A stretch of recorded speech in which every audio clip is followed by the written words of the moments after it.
الحمد لله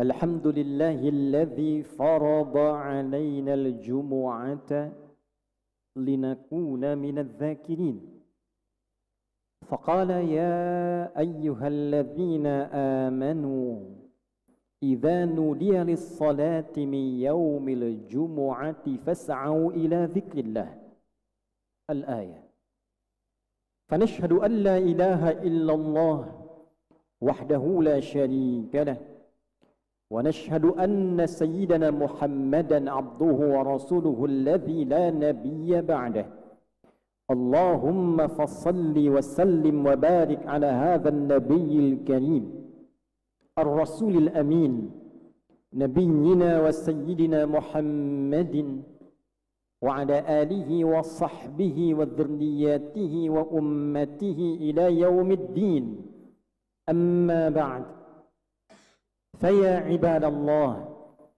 أحباب الله وأحباب رسوله صلى الله عليه وسلم أوصي نفسي وإياكم بتقوى الله فقد فاز المتقون فلا تموتن إلا وأنتم مسلمون فقال تعالى يا أيها الذين آمنوا اتقوا الله حق تقاته ولا تموتن إلا وأنتم مسلمون.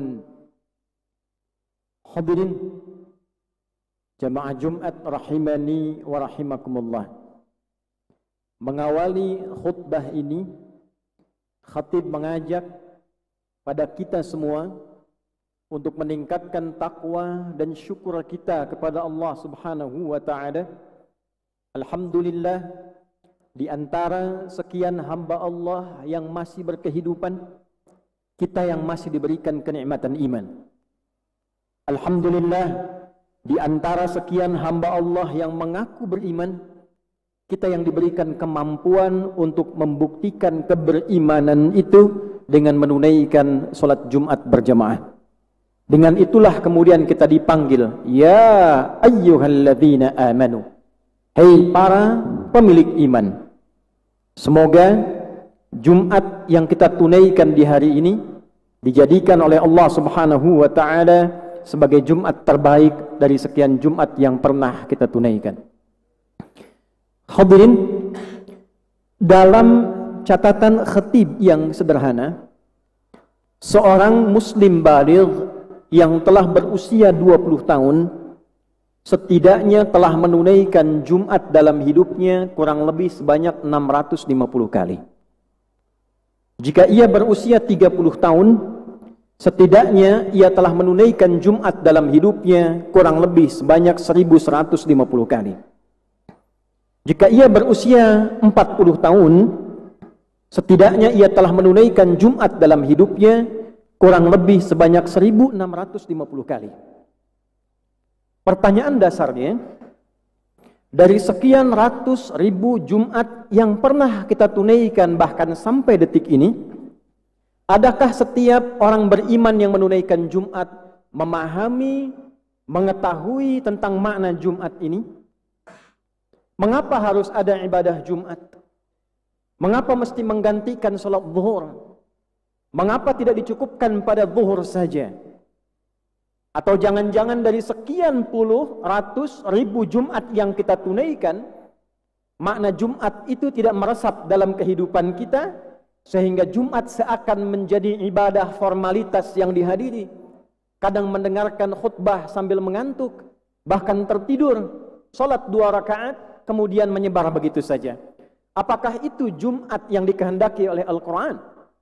Apakah suasana Jumat itu yang pernah terjadi di masa Rasulullah sallallahu alaihi wasallam? Khutbah Jumat kali ini dengan singkat dan padat akan mencoba mengurai hakikat Jumat dalam Al-Quran, hadis dan perjalanan kehidupan Rasulullah sallallahu alaihi wasallam. Hadirin, di awal masa Nabi sallallahu alaihi wasallam menyampaikan risalah dakwah dalam konteks kehidupan jahiliyah, dalam struktur sosial masyarakat jahiliyah, aktivitas mereka dibagi dalam 4 kelompok utama. dan masing-masing memberikan pengaruh nyata dalam kehidupan. Pertama, ada golongan pedagang, pengusaha, disebut dengan tajir. Jamaknya tujar. Setiap yang berdagang, yang kaya, maka dia memberikan satu kuasa dan dominasi dalam konteks kehidupan masyarakat jahiliyah. Diilustrasikan dalam surat Al-Quraisy, bagaimana proses perantauan usaha dan bisnis mereka yang kadang melewati batas-batas wilayah Hijaz. Li'ila fi Quraisy, ila fihim rihlatash syita'i was-saif. Demikianlah Anda bisa pelajari bagaimana kebiasaan para pedagang di masyarakat Quraisy itu yang kadang mereka merantau ke luar negeri baik di musim panas ataupun di musim dingin. Yang kedua, ada golongan para pujangga, penyair, yang bahkan diabadikan kemudian dalam Al-Quran menjadi satu surah, surah ke-26, syair jamaknya syu'ara, ada surah Asy-Syu'ara. Yang ketiga, ada dukun, kahin, yang biasanya menjadi rujukan para pengusaha, pedagang untuk berkonsultasi sebelum mereka memulai perdagangannya. Jamaknya kuhan. Dan yang keempat, ini yang paling menarik, ada tukang santet, tukang sihir, sahir, yang jasanya disewa oleh 3 bagian orang-orang tadi untuk bisa menjatuhkan lawan-lawan mereka. Keempat ini umumnya beraktivitas setiap hari, dan dalam hari-harinya mereka berikan nama hitungan. Hari pertama beraktivitas disebut dengan Al-Ahad. Hari kedua disebut dengan Al-Itsnain, diserap ke dalam bahasa Indonesia menjadi hari Senin. Hari ketiga disebut Yaumul Thulatha, dari kata thalathah, diserap ke dalam bahasa Indonesia menjadi hari Selasa. Hari keempat Yaumul Arbi'a, dari arba'ah, diserap ke dalam bahasa kita menjadi hari Rabu. Hari kelima disebut Yaumil Khamis, dari kata khamsah, diserap ke dalam bahasa Indonesia menjadi hari Kamis. Ahad sampai Kamis, demikianlah mereka beraktivitas mencari keunggulan. Para penyair turun ke lembah-lembah, diabadikan dalam Al-Quran, wasyu'ara yattabi'uhumul ghawun alam tara annahum fi kulli wadin yahimun. Mereka menyebar dari Ahad, Senin, Selasa sampai dengan Kamis, turun ke lembah-lembah mencari inspirasi, mencari suasana yang enak untuk merumuskan syair-syair mereka, sehingga menjadi qasidah yang bagus diperdendangkan. Demikian para pengusaha, para pebisnis, pedagang, mereka menyebar dari Ahad sampai Kamis mencari sebanyak-banyaknya harta. Berangkat gelap, pulang gelap. Demikian yang dukun mencari inspirasi, memasang jimat-jimat yang digunakan nanti untuk pusat konsultasi golongan-golongan pebisnis khususnya. Siapa yang dibilang berangkat, mereka berangkat. Kata dukun tak berangkat, mereka tinggal. Demikian para penyihir menyiapkan mantra-mantra yang paling efektif supaya bisa jasanya digunakan oleh golongan pertama pada khususnya. Maka inilah yang terjadi dalam konteks kehidupan masa itu. Berangkat, kerja, kerja lagi, kerja lagi. Dari mulai awal sampai akhir pekan. Untuk apa? Untuk dikumpulkan, dipertandingkan, dimunculkan, difoyakan pada hari berikutnya yang ke-6, yang mereka beri nama dengan Yaumul Arubah. Yaumul Arubah, hari berkontes, berbangga diri sebagai orang Arab pada masa itu yang saling memperhatikan tapi dengan status sosial yang tinggi. Maka khusus hari yang ke-6 itu mereka berkumpul di tempat-tempat pesta. Mereka berkumpul di pusat-pusat keramaian yang diberi nama dengan aswaq, Suq Uqad, Suq Dumatul Jandal, yang puncaknya ada di atas Jabal Qubais, yang di bawahnya terdapat tempat suci paling utama yaitu Ka'bah Al-Musyarrafah. Maka di hari yang ke-6 ini mereka akan berlomba. Siapa pedagang, pebisnis yang hartanya paling banyak itu dihitung, saudara. Yang tertinggi hartanya, maka ini akan menempati tingkat kasta sosial tertinggi, dia yang memberikan pengaruh dalam kehidupan. Memutuskan. Itulah yang kita kenal, ada Abu Jahal di dalamnya, ada Abu Lahab di dalamnya. Mereka mengambil putusan. Parlemen dibentuk yang sekarang lokasinya kurang lebih terletak di depan Masjidil Haram, searah depan-depanan dengan Hotel Hilton yang lama. Parlemen Quraisy berisi 100 orang. Demikian para penyair. Siapa yang syairnya paling bagus diperlombakan, 7 terbaik, maka akan ditulis dengan tinta emas, ditempelkan di dinding Ka'bah, disimak oleh banyak orang yang berputar, dikenal dengan Mu'allaqatis Saba'. Yang kelak nanti di masa Islam akan diganti dengan kain kiswah bertuliskan ayat-ayat Al-Quran dan Asma'ul Husna. Mulanya itu adalah kontes pertandingan syair. Demikian para dukun, demikian para tukang sihir. Maka yang terjadi adalah yang kaya dia semakin kaya, punya kuasa untuk menindas yang lemah semakin tertindas, diperbudak oleh sistem kehidupan demikian. Demikianlah terjadi. Bekerja hanya untuk kumpul, bekerja hanya untuk update status, bekerja hanya untuk foya-foya.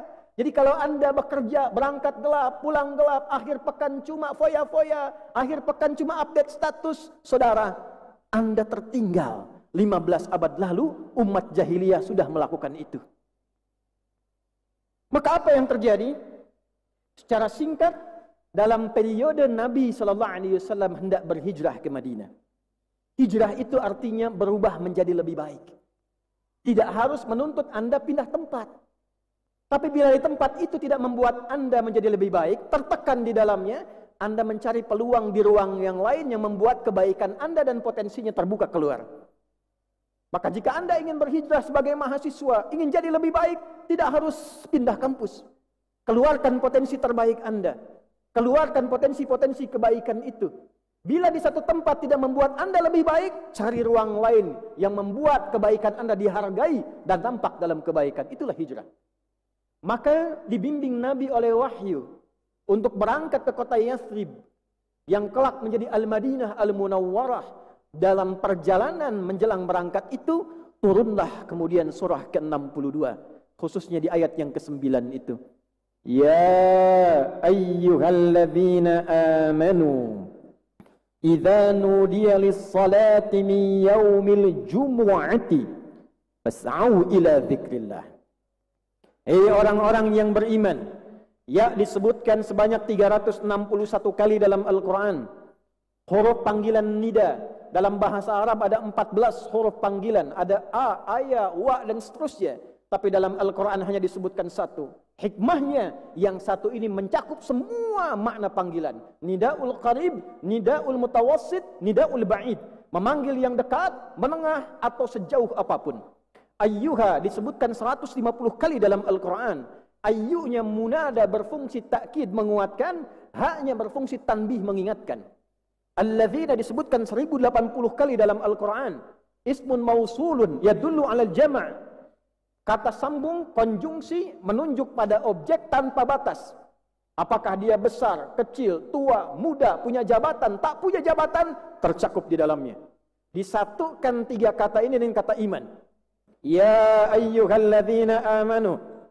Hei siapapun Anda yang telah merasa memiliki iman, yang telah mengaku beriman, tak peduli apakah iman Anda sedang lemah sehingga Anda merasa jauh dari Allah. Iman Anda biasa-biasa yang saat dipanggil Jumat baru datang. Iman Anda kuat sebelum dipanggil sudah siap-siap. Saya ingatkan kata Allah. Saya kuatkan, saya tegaskan. Semua dipanggil tanpa kecuali. Tak peduli status sosialnya. Apakah pejabat, apakah rakyat, apakah rektor, apakah dosen, apakah mahasiswa. Sepanjang punya iman disamakan oleh Allah Subhanahu wa ta'ala. Aku berikan informasi menjadi ciri khas dan karakter orang beriman yang ketika itu dikerjakan, iman yang lemah bisa menjadi kuat, yang jauh dari Allah bisa dekat, dan dekat semakin melekat dengan Allah Subhanahu wa ta'ala. Jika ada ayat Al-Quran dibuka dengan kata ya ayyuhalladzina amanu, selain menjadi parameter keimanan kita, sekaligus menunjuk karakter orang beriman yang berbeda dengan orang yang belum beriman. Ya ayyuhalladzina amanu, hei orang-orang yang beriman. Setelah Anda mengatakan beriman, buktikan keberimananmu dengan menunjukkan karakter iman. Iman itu membawa pendidikan karakter. Memunculkan sinyal yang beda. Ada sinyal dalam kolbu kita, masuk ke dalam pikiran kita, diperintahkan ke dalam bagian tubuh kita, dari karakter moral, karakter takwa, karakter intelektual, menuju karakter kinerja. Jadi orang punya iman itu akan beda berperilakunya dengan orang yang belum punya iman. Memandang dengan iman, memandang tanpa iman itu berbeda. Kullil mu'minina yaghuddu min absarihim. Katakan bagi yang telah memiliki iman para lelaki, cara pandangmu akan berbeda karena imanmu akan membimbing matamu bagaimana cara memandang. Oleh karena itu orang punya iman tak semua bisa dipandang. Yang menurut imannya tak baik, dia akan tinggalkan karena mencelakakan pada dirinya. Bicara pakai iman, berjalan pakai iman, belajar pakai iman. Ayat-ayat tentang belajar, tentang analisis, tentang masuk kelas dibuka dengan iman. Wa ma kana al-mu'minuna liyanfiru kaffah. Falaula nafara min kulli firqatin minhum ta'ifah liyatafaqahu fid din wa liyunziru qaumahum idza raja'u ilaihim la'allahum yahdharun. Dan tidaklah orang-orang beriman, pelajar beriman, mahasiswa beriman, dosen beriman, dia berangkat begitu saja. Dia punya nilai seperti pejuang fi sabilillah. Kalau meninggal statusnya syahid. Tapi bagaimana pelajar beriman itu? Dia serius belajarnya. Dia serius mencernanya. Dia pahami pelajarannya. Dia bawa yang dia pahami untuk diajarkan kembali pada masyarakat kampungnya. Sehingga semua merasakan hasil dari pembelajarannya. Duduk paling depan. Bertanya bila tak paham. Bukan datang paling belakang. Kadang-kadang tertidur. Titip absen. Ujian baru baca sehari sebelum ujian. Itu bukan karakter orang beriman. Apa kaitan dengan Jumat? Idza nudiya lis-salati min yaumil jumu'ah. Yang pertama kali diganti oleh Al-Quran, nama Al-Arubah diganti menjadi Jum'ah. Orang jahiliyah punya Arubah, maka orang beriman, dia memiliki nama baru oleh Al-Quran disebut dengan Jumu'ah. Apa itu Al-Jumu'ah? Dia berasal dari kata Al-Jama', memiliki sifat tak marbutah di ujungnya menjadi karakter. Dia punya 3 arti. 1, berkumpul. 2, saling mengenal di antara yang berkumpul. Dan yang ketiga, saling mengisi, saling berintegrasi, dan saling membantu di antara yang berkumpul itu. Berkumpul, saling mengenal, saling mengisi, saling membantu, mengintegrasikan kemampuan di antara yang berkumpul itu. Jadi ketika orang-orang jahiliyah yang belum beriman mereka kumpul, umat Islam nggak dilarang kumpul, silahkan kumpul, tidak dilarang. Tapi jangan sampai kumpulmu tidak melahirkan karakter imanmu. Kalau cuma kumpul, ngobrol yang tidak ada manfaatnya, hanya update status, tunjukkan kemampuan sosialnya, orang jahiliyah sudah punya itu. Apa bedanya dengan orang beriman? Datang kumpul, dipanggil ya ayyuhalladzina amanu, diberikan apresiasi tinggi dengan iman kita. Karena itu para sahabat merasa bahagia, bangga ketika dipanggil dengan ya ayyuhalladzina amanu. Allah mengakui kita.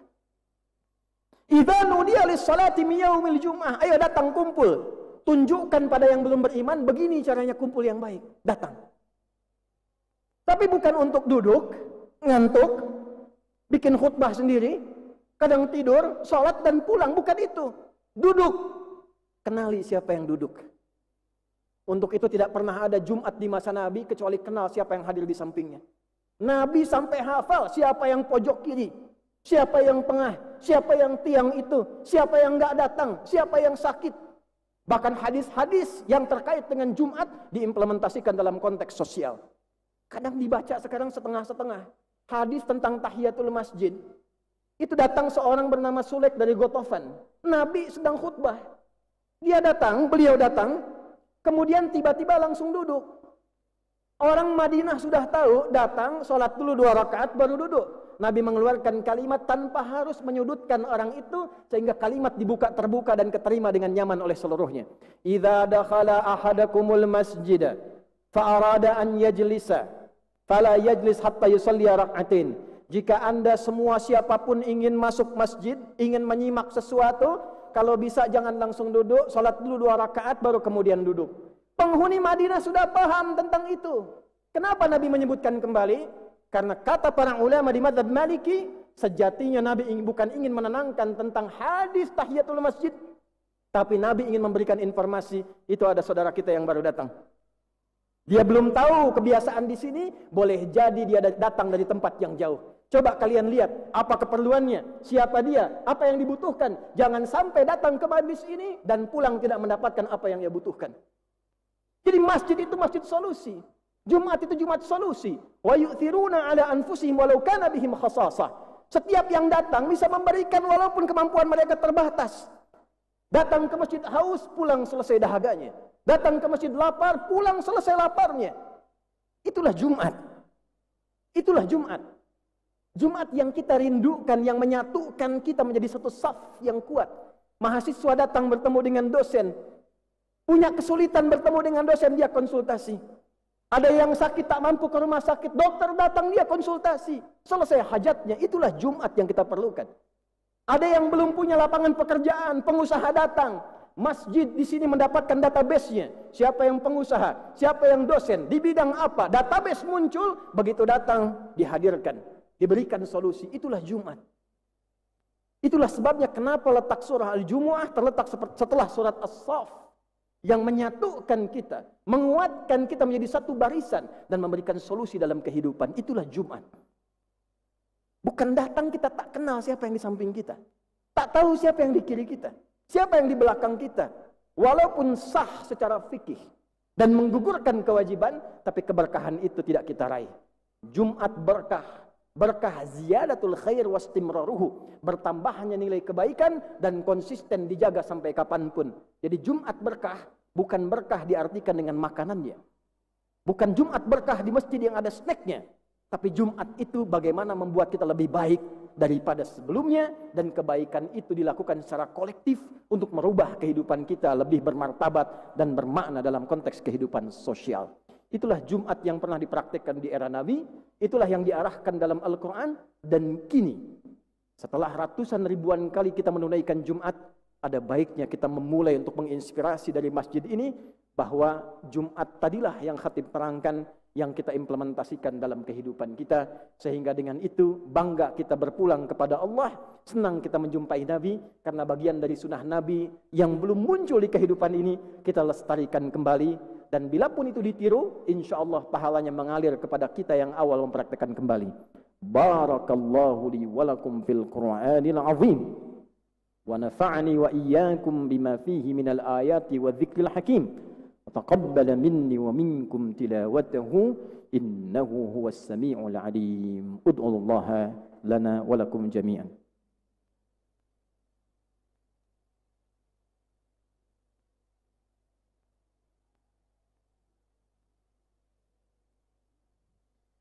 الحمد لله والصلاة والسلام على رسول الله نبينا وسيدنا محمد بن عبد الله وعلى آله وصحبه أجمعين ومن واله.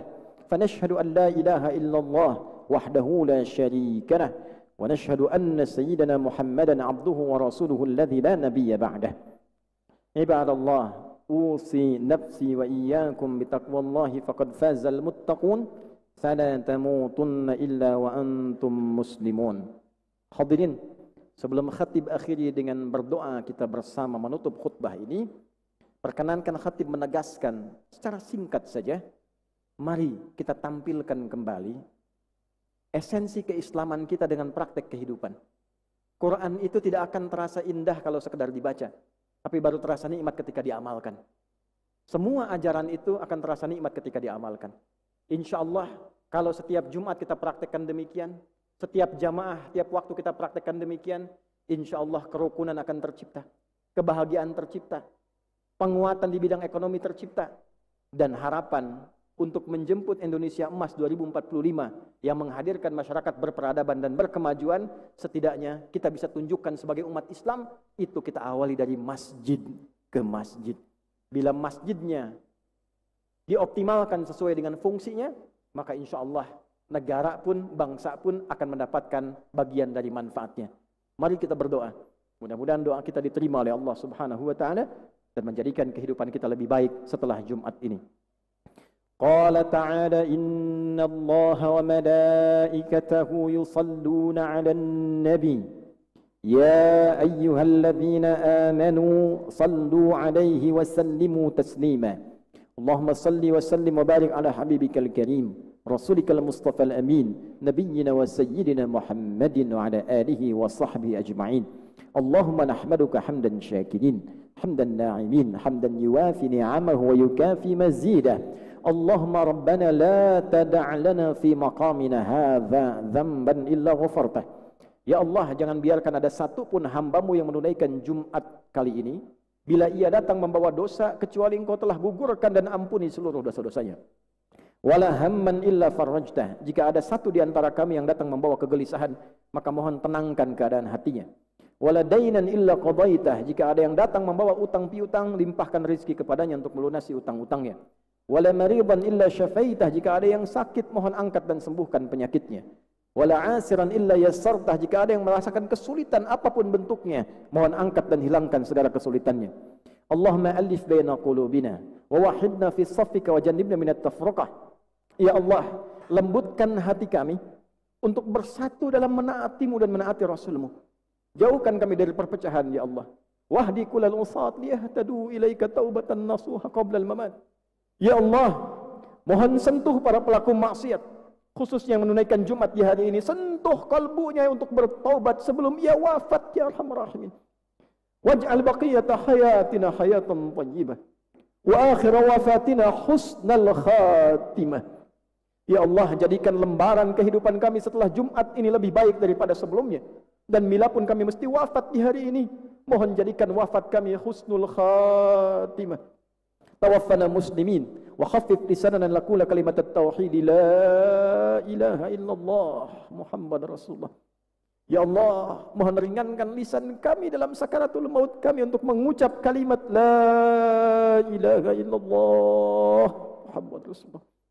Wa ajib kalimatana bi qaulika ya ayyatuhan nafsul mutmainnah irji'i ila rabbika radiyatan mardiyah fadkhuli fi ibadi wadkhuli jannati. Dan mohon jawab kalimat kami dengan panggilan-Mu yang indah. Hei jiwa-jiwa yang tenang, cepat pulang kepadaku.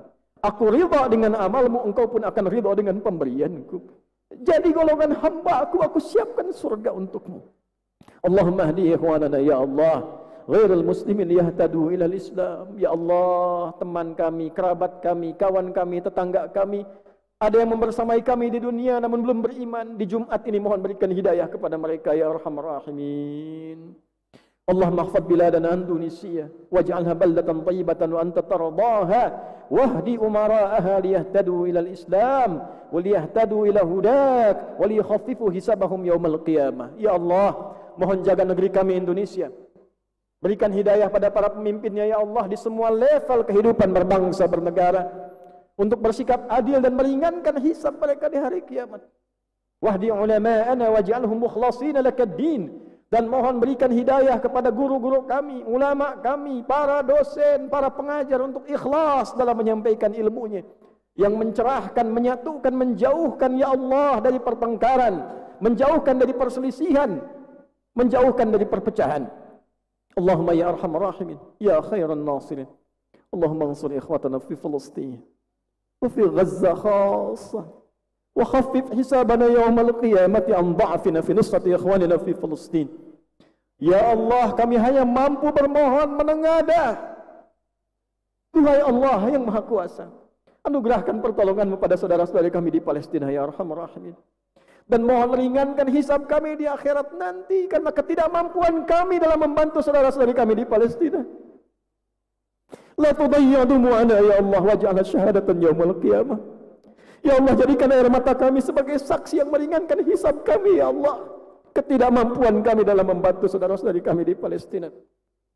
Atau bahkan saudara-saudara kami yang hidup di sekitaran kami ya Arhamar Rahimin.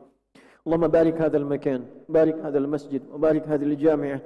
Ya Allah, berkahi masjid ini, berkahi kampus ini, berkahi mahasiswanya, berkahi dosennya, berkahi siapapun yang ada dan berada di lingkungan kampus ini ya Allah. Berikan kesehatan, berikan kebaikan dan kemampuan untuk mengamalkan apa yang kami pelajari di sini dalam kebaikan yang Engkau ridai.